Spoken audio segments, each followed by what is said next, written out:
فیصلہ تو ہم نے کر لیا ہے کہ بلوچستان کو ڈیولپ کرنا، اور جو بھی ہمارے علاقے جس طرح پرانا قبائلی علاقہ جو اب مرج ڈسٹرکٹ جسے کہتے ہیں وہ پیچھے رہ گیا تھا، اس کو جو علاقے مثلا ڈی جی خان، روجان، یہ بھی علاقے پیچھے رہ گئے، اور اندرون سندھ وہاں بھی بہت غربت ہے.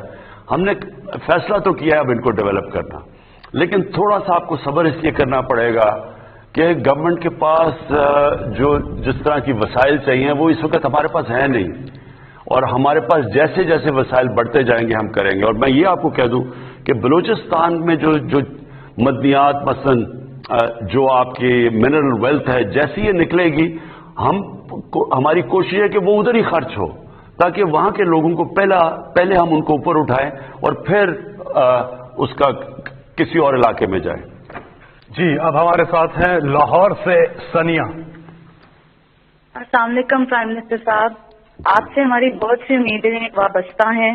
آپ نے غریب کو چھت دینے کا وعدہ کیا، جیسے روٹی کپڑا مکان ایک سیاسی نعرہ تھا، اس طرح آپ کی حکومت نے پاکستان ہاؤسنگ سے غریب عوام کو گھر کا وعدہ کیا. سر مجھے کیا بینک قرضہ دے گا؟ میرے یہ نہ کچھ گروی رکھنے کو میرے نعرہ تھا، اس طرح آپ کی حکومت نے پاکستان ہاؤسنگ سے غریب عوام کو گھر کا وعدہ کیا. سر مجھے کیا بینک قرضہ دے گا؟ میرے یہ نہ کچھ گروی رکھنے کو میرے پاس کچھ ہے، تو مجھے یہ گھر کیسے مل سکیں گے؟ یہ اچھا آپ نے کہا، اس کی بات کر لی. اچھا اب میں آپ کو ذرا سمجھاؤں کہ پاکستان کا جو سسٹم کیسا بنا اور کیوں ہم نے یہ لو کاسٹ ہاؤسنگ، یہ وہ طبقہ جو کہ خرید ہی نہیں سکتا گھر، کیوں ان کے لیے پورا پروگرام لے کے آئے جو نیا پاکستان ہاؤسنگ ہے. دیکھیں ساری دنیا میں گورنمنٹ گھر نہیں بنا کے دیتی، کوئی بھی دنیا میں گورنمنٹ، امیر سے امیر گورنمنٹ بھی سب کو غریب لوگوں کو گھر نہیں بنا کے دے سکتی. تو ہم ایک سسٹم لے کے آئے ہیں، اور وہ آپ نے سمجھنا وہ کیا ہے. ہم نے یہ فیصلہ کیا کہ ہم پہلے تو بینکوں سے قرضے لینے کا سسٹم ہم نے شروع کیا. پاکستان میں آپ کو پتا، ساری دنیا میں آپ ذرا میں یہ بھی ذرا سمجھ لیں، امریکہ کے اندر، برطانیہ میں، یورپ میں 80% بینک جو لوگ گھر لیتے ہیں وہ بینکوں سے قرضے لے کے لیتے ہیں، جس کو مورگیج کہتے ہیں، ہاؤس فائنینسنگ، یعنی بینک فائنینس کرتے ہیں لوگوں کے گھر. تو 80% جو لوگ گھر لیتے ہیں وہ بینکوں سے قرضہ لے کے لیتے ہیں. ملیشیا میں 30% لوگ بینکوں سے قرضہ لے کے لیتے ہیں، گھر بناتے ہیں. ہندوستان میں 10% لوگ یعنی مورگیج فائنینسنگ کرتے ہیں، اور پاکستان میں 0.2%. یعنی ہمارا کوئی یا کیش ہے تو گھر بناؤ، نہیں تو گھر ہی نہیں بنا سکتے. تو لہٰذا ہم نے جو سسٹم لے کے آئے، پہلے ہم نے ایک فور کلوجر لا ہے جو رکاوٹ بنا ہوا تھا. یعنی اگر بینک کسی کو پیسے دیں، کیوں نہیں پیسے دیتے تھے؟ کیونکہ اگر وہ کسی کو پیسے دیں اور وہ گھر نہ بنائے تو ان کا پیسہ ڈوب جاتا تھا، بینک پیسے نہیں دیتے تھے. لہذا ایک عدالت کے اندر ہمیں بڑی دیر 2 سال لگے وہ قانون جو پھنسا ہوا تھا، جو قانون، اس کو کلیئر کرتے ہوئے. اس کو کہتے ہیں فور کلوجر لا. اب یہ جو رکاوٹ ختم ہو گیا، اب بینک قرضہ دے سکتے ہیں، لیکن اس کے لیے بھی بینکوں کو پریکٹس ہی نہیں ہے قرضے دینے کی، کیونکہ انہوں نے کبھی چھوٹے لوگوں کو قرضے ہی نہیں دیے. تو لہٰذا میں خود بینک مینیجر سے سارے جو بینکس کے ہیڈز ہیں ان کو ملا ہوں. ہم یہاں میٹنگ کرتے ہیں ہر جمعرات کو. مقصد یہ ہے کہ بینکوں کو اب ٹرین کریں کہ وہ چھوٹے لوگوں کو قرضے دیں، جو تنخواہ دار ہیں، جو مزدور ہیں، جو جن کے پاس کیش نہیں ہے گھر بنانے کا. اور ہم نے کیا ہے کہ ہم نے گورنمنٹ سبسڈائز کر رہی ہے، یعنی 5% سے زیادہ گورنمنٹ سبسڈائز کر رہی ہے. پھر پہلے 1,00,000 گھر جو بنیں گے، 3 لاکھ روپیہ ہر گھر کو سبسڈی دے گی گورنمنٹ. اور اس سے کیا ہوگا، جتنے لوگ کرایہ پہ خرچ کرتے ہیں، اپنا جو مہینے کا کرایہ دیتے ہیں، وہی کرایہ دینے کے بجائے وہ اس کو قسطوں میں دے دیں گے بینک کو. تو ہوگا کیا کہ وہ بجائے کرایہ دینا کہ وہ قسطیں دیں گے، وہ گھر ان کا اپنا ہو جائے گا. یہ ہے ہمارا پروجیکٹ، یہ شروع ہو گیا ہے. آہستہ آہستہ لوگوں کو سمجھ آ رہی ہے، بینکس بھی آہستہ آہستہ سمجھ رہے ہیں. لیکن انشاءاللہ یہ آپ ٹی وی پہ اشتہار دیکھتے ہوں گے، بینک اب اشتہار دے رہے ہیں، بینکس خود کہہ رہے ہیں کہ لوگ آ کے تو ہمارے سے قرضے لیں. تو یہ ہمارا جو ہے یہ پہلی دفعہ پاکستان میں ہو رہا ہے کہ عام آدمی جس کے پاس پیسے نہیں ہیں، جو تنخواہ دار ہے، جو مزدور ہے، اس کو بھی موقع مل جائے گا کہ اپنا گھر بنا لے. جی اگلے کالر ہے ہمارے ساتھ، نمبر ہے 0519210809. اظہر محمود اوان. جی السلام علیکم. وعلیکم السلام. سر میرا کوشچن ہے بنیادی طور پہ ناموس رسالت صلی اللہ علیہ وسلم اور اسلاموفوبیا پہ. خان صاحب کی ماشاءاللہ جو سپیچ تھی پہ ناموس رسالت صلی اللہ علیہ وسلم اور اسلاموفوبیا پہ، خان صاحب کی ماشاءاللہ جو سپیچ تھی UN میں سر وہ بہت امپریسو سپیچ تھی، لیکن اس کے بعد پھر انٹرنیشنلی 2-3 ایونٹس ہوئے. اب چاہیے تو یہ تھا کہ انٹرنیشنلی کچھ ایسی ویل انٹیگریٹڈ مربوط حکمت عملی ہوتی اور اسلامی ممالک کو ساتھ ملا کر سب ایسا کام کیا جائے کہ جس سے یہ ایشو پرماننٹلی ریزالو ہو جائے، ختم ہو جائے. تو اس سلسلے میں سوال یہ ہے کہ سر اس سلسلے میں آپ کی کیا حکمت عملی ہے کہ آئندہ آنے والے دنوں میں کیا کوئی ایسا مضبوط پلان بن سکتا ہے کہ جس سے عالمی سطح پر اس ایشو کو اس طرح سے دوبارہ سے نہ اٹھایا جائے اور دنیا کے 1.5 ارب مسلمانوں کے دلوں کو اس طرح سے ٹھیس نہ پہنچائی جائے؟ اس کے لیے کیا کوئی عملی اقدامات کیے جا رہے ہیں؟ دیکھیں یہ ہماری بڑی بدقسمتی ہے مسلمانوں کی کہ یہ شروع ہوا ہے 1989 سے، جب سلمان رشدی نے کتاب لکھی اور اس کے اندر اس نے گستاخی کی ہمارے نبی صلی اللہ علیہ وسلم کی شان میں. تو تب سے مغرب کے اندر یہ سلسلہ شروع ہوا پچھلے 30 سالوں سے. ہوتا کیا تھا کہ مسلمان کو تکلیف پہنچتی تھی جب یہ اس طرح کی کوئی ان کی شان میں گستاخی ہو. اس کے بعد وہاں مغرب میں کوئی رائٹس یا یہاں بھی لوگ سڑکوں پہ نکلتے تھے، کیونکہ مغرب کو اس چیز کی سمجھ نہیں تھی، کیونکہ وہاں وہ بالکل دین کو اور طرح لیتے ہیں. وہ تو اس کو اس طرح نہیں لیتے جس طرح ہم لیتے ہیں، اور نہ ہی ان کو سمجھ ہے کہ مسلمانوں کو کتنی تکلیف ہوتی ہے کہ کیسے نبی صلی اللہ علیہ وسلم ہمارے دلوں میں رہتے ہیں. ہمیں اپنی فیملی سے زیادہ تکلیف ہوتی ہے، یعنی کوئی چیز ہمیں اتنی تکلیف نہیں دیتی جتنی جب ان کی شان میں کوئی گستاخی کرتا ہے. لیکن مغرب کو یہ سمجھ نہیں آتی، کیونکہ وہ کہتے ہیں جی فریڈم آف سپیچ ہے ہماری اور ہم آزادی رائے کے نام پہ ہم جو بھی کر لیں.